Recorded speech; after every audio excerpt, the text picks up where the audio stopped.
Good afternoon mga ka-breeder. So, bago po ako magsimula ay muli nais ko pong magpasalamat po sa lahat ng mga nag-message, sa lahat po ng nag-like, at sa lahat po ng sumusuporta. Maraming salamat po. So, ngayong hapon po ito ay ipapakita ko sa inyo ang isa sa mga bago kong linyada. So, ito po ay isang Johnny Jumper Kelso na cross po siya sa Gilmore. Ito po ay binili ko ng CCU kay Sir Michael Gregorio ng El Toro Game Farm. At marami po sila. So, ito po yung isa sa mga nabuhay at yung kanyang kapatid na babae.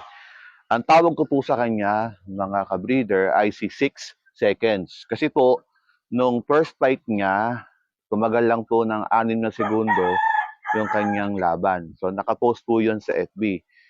Tapos po, yung second fight po niya, siguro po mga 8 seconds. So, kaya po, tinawag ko siyang 6 seconds. Hindi ko po sana ito siya gagamitin sa breeding, pero nung nakita ko po yung kanyang talento, napahanga po ako. At kung titingnan nyo rin, kung mahahawakan nyo po siya, so maganda po yung kanyang pangatawan at yung pong kanyang mga mata nalisik po or ano pala, nanlilisik po pala. Tapos po, maganda po yung kanyang buto. Yan. At meron din po siyang, medyo nakausli din po yung kanyang pitso. No? Okay po yung kanyang paa. So ito po ngayon ay nakasalang po sa Pure Gilmore po. So bali kung sakali po magkakaroon po ito ng mga anak, so ang mangyayari po ay 3/4 Gilmore at 1/4 Kelso. So yun po, hindi ko na po siguro patatagalin at sagutin ko lang po yung isang tanong po ng ating mga ka-breeder. So tinatanong po niya, Sir, magastos po ba ang pag-breed? So, yes sir, magastos po at siguro po kailangan nating tandaan yung 5 bagay bago po pasukin natin yung breeding. So una po, kailangan may suporta po ng ating pamilya kasi napakalaking bagay po na magaang po yung ating pagmamanok dahil nandiyan po ang pagsuporta po ng pamilya. Mapalad po ako dahil wala pong may laban no, sa aking hilig. Pangalawa po, dapat handa tayo sa pinansyal na aspeto. Huwag na huwag po natin gagawin na yun pong ating pinagkukunan ng sahod o ng pera o ng panggastos ay mas ilalaan po natin sa ating hilig. Kailangan po laging una ang pamilya. Kasi po, hindi po gaya ng ibang hobby na for example po, kung gusto mo laging mag-mall, so pwede ka lang pumunta sa mall nang hindi ka bumibili. Pero pag sa pag-aalaga po ng manok, hindi po pwedeng sabihin natin sa manok na bukas na lang kayo kumain kasi wala pa akong perang pambiling patuka. So pangatlo po, kailangan po mag-invest po tayo sa magandang materyales. Sayang po kasi yung pagod dahil yung takain po sa manok na hindi po natin alam ang linyada at doon po sa quality ay pareho lang po. At sa pagkuha po ng mga materyales, kailangan po ay makahanap kayo po ng talagang tapat po na breeder na siyang mag-guide po sa inyo.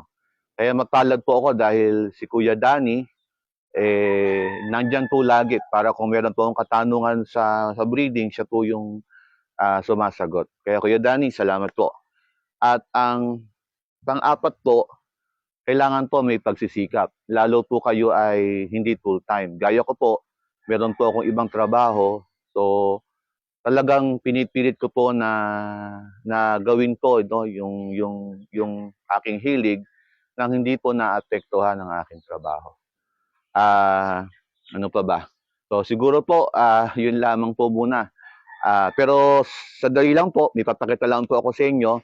Ito po kasi yung pang-out ko sa coming March or April. Hindi ko po kasi mailabas agad dahil tingin ko masyadong bata pa. Pero po ito ay hindi ko po siya breed. Siya po ay binili ko ng sisiu at itlog. Yung pong itlog, nandun po yun. Napisa na rin po, 10 sila o 8. Ito po ay binili ko po ng sisiw kay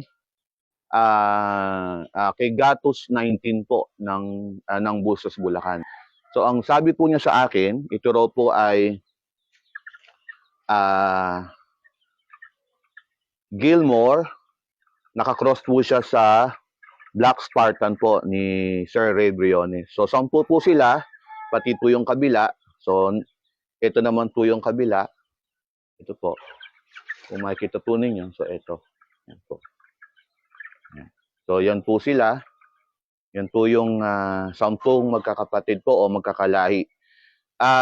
Kung may magme-mensahe po na papareserve, pasensya na po kayo mga sir.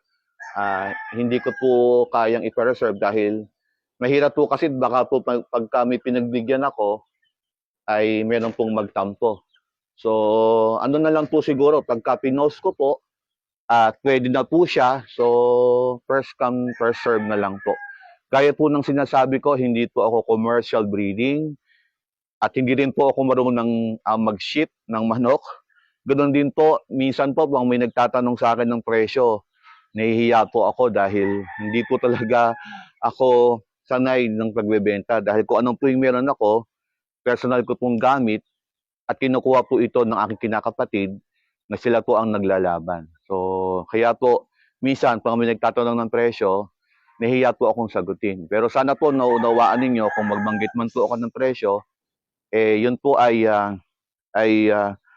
ayon po no sa gastos o siguro po medyo mura lang po siya kumpara po sa farm. Yun lamang po mga ka-breeder, lagi ko pong sinasabi, paulit-ulit po na kailangan po araw-araw mas piliin po nating maging mabuti. God bless everyone at magandang hapon po. Have a blessed weekend. Bye-bye po.